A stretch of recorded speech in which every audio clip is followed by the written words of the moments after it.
ডিছৈ valley সংৰক্ষিত বনাঞ্চলৰ বুকু বিদাৰি তেল উলিয়াব চৰকাৰে। ডিছৈ ভেলী 7টা স্থানত তেল খননৰ যুঁজা বহুজাতিক কোম্পানী বেদান্ত গ্ৰুপৰ।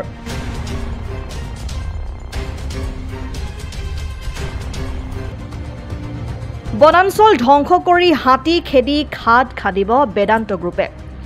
ৰাষ্ট্ৰীয় স্বাৰ্থত বেদান্ত গ্ৰুপক ডিছৈ ভেলীক গতাই দিলে তেল আৰু প্ৰাকৃতিক গেছ অন্বেষণৰ বাবে ৰাজ্যৰ বন বিভাগে।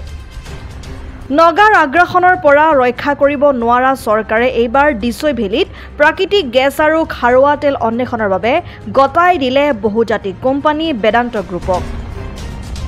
হলৌ বান্দৰকে ধৰি বিৰল প্ৰজাতিৰ বন্যপ্ৰাণীৰ প্ৰাকৃতিক আৱাসস্থলী ডিছৈ ভেলী সংৰক্ষিত বনাঞ্চলত এইবাৰ বনৰীয়া হাতী খেদি খান্দিব চৰকাৰে। ইতিমধ্যে ৰাষ্ট্ৰীয় স্বাৰ্থত বেদান্ত গ্ৰুপক খাৰুৱা তেল আৰু প্ৰাকৃতিক গেছ অন্বেষণৰ বাবে অনুমতি প্ৰদান কৰিছে 4.9 হেক্টৰ বন্যভূমিৰ শ্ৰেণী পৰিৱৰ্তনৰ বাবে। শেহতীয়াভাৱে খননৰ বাবে বেদান্ত গ্ৰুপে প্ৰথম পৰ্যায়ৰ অনুমোদন লাভ কৰিছে কেন্দ্ৰীয় চৰকাৰৰ পৰা। এতিয়া প্ৰশ্ন উঠিছে গিবন বন্যপ্ৰাণী অভয়াৰণ্যৰ শূন্যৰ পৰা 22.54 কিলোমিটাৰ নাগালেণ্ড সীমান্তলৈকে ইকো চেন্সিটিভ জোনৰ অধীনৰ ডিছৈ ভেলীত কেনেদৰে তেল খননৰ বাবে অনুমতি প্ৰদান কৰিলে চৰকাৰে। তাৎপৰ্যপূৰ্ণ বিষয় যোৰহাটৰ বন সংমণ্ডল প্ৰাধিকাৰী বিষয়াগৰাকীয়ে এক পত্ৰৰ যোগে জনায় যে গিবন বন্যপ্ৰাণী অভয়াৰণ্যৰ পৰা ডিছৈ ভেলী সংৰক্ষিত বনাঞ্চলৰ এৰিয়েল দূৰত্ব 13 কিলোমিটাৰ, কিন্তু প্ৰকৃতাৰ্থত ইয়াৰ দূৰত্ব মাত্ৰ 7 কিলোমিটাৰহে। অন্যহাতে বন সংমণ্ডল প্ৰাধিকাৰীগৰাকীয়ে ডিছৈ ভেলীৰ যি 7টা স্থান তেল অন্বেষণৰ বাবে জৰীপ চলোৱাৰ অনুমতি প্ৰদান কৰিছে সেই উল্লেখিত অঞ্চলকেইটা গিবন বন্যপ্ৰাণী অভয়াৰণ্যৰ ইকো চেন্সিটিভ জোনৰ অন্তৰ্গত বুলি ইতিমধ্যে পত্ৰৰ যোগে বেদান্ত গ্ৰুপক অৱগত কৰিছে। এতিয়া কথা হ'ল সংৰক্ষিত বনাঞ্চলখনৰ হলৌ বান্দৰ হাতীকে ধৰি বন্যপ্ৰাণীসমূহৰ কি হ'ব? ৰাজ্যখনত ভয়াৱহভাৱে বৃদ্ধি পোৱা হাতী মানুহৰ সংঘাত আৰু বৃদ্ধি নাপাবনে? উল্লেখ কৰিব পাৰি যে বেদান্ত গ্ৰুপে উৰিষ্যাত এলুমিনিয়াম উদ্যোগ স্থাপন কৰি তাৰ স্থানীয় জনসাধাৰণৰ জীৱন জীৱিকালৈ কেনেকৈ বিপদ কঢ়িয়াই আনিছিল সেয়া আমি সকলোৱে জানো। এলুমিনিয়াম শোধনাগাৰৰ সংৰক্ষণ এটা পুখুৰী খহি পৰাৰ ফলত এক প্ৰকাৰ দূষিত পানীৰে উপচি পৰিছিল ইয়াৰ বিস্তৃত অঞ্চল, যাৰ বাবে কৃষি ভূমিকে ধৰি পশুধন আদিৰ বিস্তৰ ক্ষতি হৈছিল।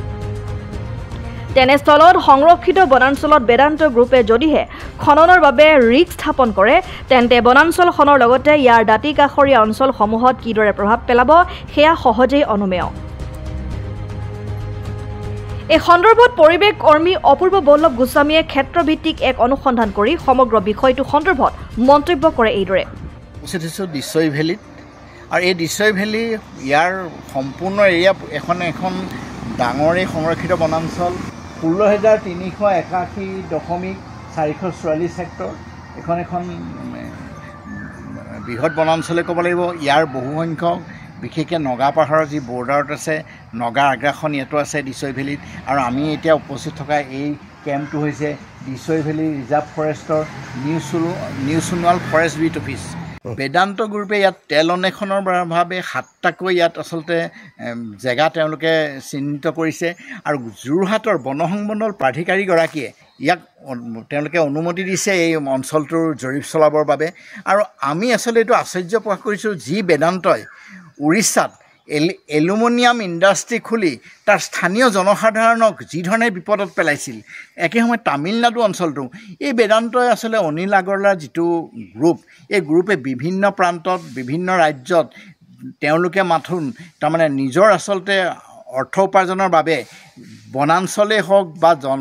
বিভিন্ন জনবসতি অঞ্চলেই হওক তেওঁলোকে ধ্বংসৰ ঠেলিছে। ইয়াৰ উৰিষ্যাৰ মই যিটো কথা ক'লোঁ, তামিলনাডুত তেওঁলোককতো খেদি পঠাইছিল এনেকুৱা ধৰণৰ। কিন্তু আমি দেখা পাইছোঁ এই সংৰক্ষিত বনাঞ্চলখনত কেনেধৰণে আচলতে বেদান্ত গ্ৰুপ বা অসম চৰকাৰৰ যিটো আচলতে state wild life advisory board, ইয়াত যিসকল কৰ্মী তেওঁলোক পৰিৱেশ কৰ্মীয়ে। কাৰণ আজি যদি ডক্টৰ কুশল শৰ্মাৰ কথা কওঁ, যদি আমি আৰণ্যকৰ বিভৱ তালুকদাৰৰ কথা কওঁ আৰু WIT ডক্টৰ ৰথীন বৰ্মনৰ কথা কওঁ আৰু আমাৰ বিশেষকৈ পৰিৱেশৰ লগত এজন অসমৰ ভাল পৰিৱেশবিদ ক'ব লাগিব তেখেত IAS অফিচাৰ আছিলে ডক্টৰ আনোৱাৰুদ্দিন চৌধুৰী আৰু তেখেতসকলো আচলতে এই ষ্টেট ৱাইল্ড লাইফ বৰ্ডৰ তেখেতসকল মেম্বাৰ আৰু তেখেতসকলক যেতিয়া আমি এই বিষয়ে সুধিছিলোঁ যে ৱাইল্ড লাইফ এডভাইচাৰী বৰ্ডত কেনেকৈ আচলতে এইটো গৃহীত হ'ল তেখেতসকলে ক'লে যে সেইদিনাখন আচলতে সভাত সৰহসংখ্যক আমচাঙৰ ওপৰতে আলোচনা হৈছিল এনেকুৱা ধৰণৰ দিছৈ ভেলী বা খনন কাৰ্য হোৱা নাছিল ষ্টেট ৱাইল্ড লাইফ বৰ্ডৰ আচলতে অধ্যক্ষ হ'ল স্বয়ং মুখ্যমন্ত্ৰীয়ে অমৃত যুগত বৃক্ষৰোপণত বিশ্ব ৰেকৰ্ড গঢ়াত তেওঁ আগবাঢ়িছে আৰু একে সময়তে এখন সংৰক্ষিত বনাঞ্চল এখন পুৰণা ঐতিহাসিক বনাঞ্চল নাগালেণ্ড সীমাত লাগি থকা এখন দিছৈ ভেলী কাৰণ দিছৈ ভেলী দিছৈ তিৰুহিল আৰু এই গিবন বন্যপ্ৰাণী অভয়াৰণ্য এক সংযোগ আছে আৰু যদিও তেখেতসকলে মানে 13 কিলোমিটাৰ এৰিয়েল ডিষ্টেঞ্চ বুলি ক'ব বিচাৰে কিন্তু আমি যদি গিবনৰ পৰা অহা যায় ইয়াত আচলতে ইয়াত বাই ৰোডে আচলতে ইয়াত 13 কিলোমিটাৰ নহয় তাৰমানে একদম ওচৰত তাৰমানে এই যিখন আজি সংৰক্ষিত বনাঞ্চলত আমি উপস্থিত আছোঁহি গতিকে আমি এইকাৰণে আচলতে চৰকাৰক আহ্বান জনাওঁ এনেকুৱা এখন সংৰক্ষিত বনাঞ্চলত কোনো কাৰণতে আচলতে বেদান্ত গ্ৰুপত ইয়াত তেলন এখন দিব নোৱাৰে কাৰণ 7টাকৈ ৰিগ বহালে আজি আমি বাগজানৰ কথা মনত পেলাব লাগিব বাগজানত যিটো জন এনাৰ্জি অইল ইণ্ডিয়াৰ যিটো তেওঁলোক কণ্ট্ৰেক্টৰ আছিলে জন এনাৰ্জি তেওঁলোকে সেই ৰিগ বিস্ফোৰণ হৈ বাগজানত ডিব্ৰুচৈখোৱা আৰু মাগুৰী মতাপুং বিলৰ কি অৱস্থা হৈছিল তাৰমানে গতিকে এইবোৰ কথাও চিন্তা আছে কাৰণ এইটো নহয় যে ইয়াত যিহেতু এনভাইৰমেণ্টেল ইম্পেক্ট কি হ'ব আৰু বিশেষকৈ তাৰমানে pollution control board state environment impact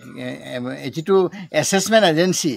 তেখেতসকলো ইয়াত আছে কিন্তু আমি যেতিয়া যোগাযোগ কৰিছিলোঁ তেখেতসকলে ইয়াত সম্পূৰ্ণ অজ্ঞতা প্ৰকাশ কৰে গতিকে শ্বিলঙস্থ যিটো কেন্দ্ৰীয় চৰকাৰৰ পৰিৱেশ আৰু বন মন্ত্ৰালয় যিটো ক্লাইমেট চেঞ্জৰ যিটো অফিচ সেই ক্লাইমেট চেঞ্জৰ কাৰ্যালয়ে এওঁলোকক সেউজ সংকেত দিছে আমি জানিব পাৰিছোঁ বেদান্ত গ্ৰুপক আমি এইকাৰণে আচলতে পুনৰ দৃঢ়ভাৱে ক'ব অসম চৰকাৰে যদিও এইটো ষ্টেট ৱাইল্ড লাইফ বৰ্ডে পাছ কৰিলে কোনো কাৰণতে যাতে এই এখন বনাঞ্চলত তৈল্যখনক আচলতে বিৰোধিতা কৰিছোঁ আমি চৰকাৰক এইটোৱে আহ্বান জনাইছোঁ সংৰক্ষিত বনাঞ্চলৰ কথা চিন্তা কৰি চৰকাৰে এনেকুৱা ধৰণৰ হঠকাৰী সিদ্ধান্ত তৎকালীনভাৱে বাতিল কৰক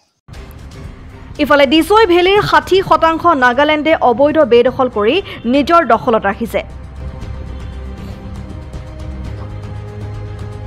অসমৰ ভূখণ্ডত নাগালেণ্ডে ছোটা ফলা আৰক্ষী তালাচী চকী স্থাপন কৰি অসমৰ ভূখণ্ড নিজৰ দখললৈ নিয়ে ইয়াৰ পিছতো কিন্তু অসম চৰকাৰে কোনো ধৰণৰ গুৰুত্বপূৰ্ণ ভূমিকা পালন কৰা দেখা নগ'ল সংৰক্ষিত বনাঞ্চলখন নগাৰ আগ্ৰাসনৰ পৰা ৰক্ষা কৰাটো দূৰৰ কথা এতিয়া যি অংশ আছে সেয়াও তেল অন্বেষণৰ বাবে অনুমতি প্ৰদান কৰি সম্পূৰ্ণৰূপে বনাঞ্চলখন ধ্বংসৰ প্ৰস্তুতি তুংগত কৰি তুলিছে এতিয়া চৰকাৰে সংৰক্ষিত বনাঞ্চলৰ 1 কিলোমিটাৰতে আছে ছোটাফলা গেট আৰু এই ছোটাফলা গেটখন নাগালেণ্ডৰ গেট এতিয়া ইয়াত এনেকুৱা এটা পৰ্যায় পালেগৈ তেওঁলোকে ইয়াৰ আগতো দিছৈ ভেলী কিন্তু নাগালেণ্ড তাত আৰক্ষী নিয়োগ কৰিলে নাগালেণ্ডে এই গেটখন স্থাপন কৰিবলৈ অসম চৰকাৰে দিলে এই গেটখন স্থাপন কৰিবলৈ এতিয়া তেওঁলোকে যেতিয়া নাগালেণ্ড এই গেটখনলৈ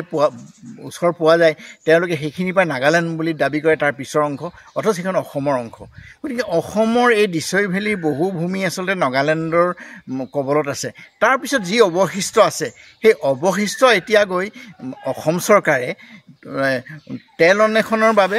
বেদান্ত গ্ৰুপক দি দিব খুজিছে ই এটা সঁচাকৈ দুৰ্ভাগ্যজনক ঘটনা দিছৈ ভেলী দিছৈ তিৰুহিল আদি নাগালেণ্ডৰ সীমামূৰীয়া অঞ্চলটো বিপদমান এলেকালৈ ৰূপান্তৰ ঘটাত অসম চৰকাৰে 1988 চনত 02/88 নম্বৰৰ উচ্চতম ন্যায়ালয়ত এক গোচৰ তৰে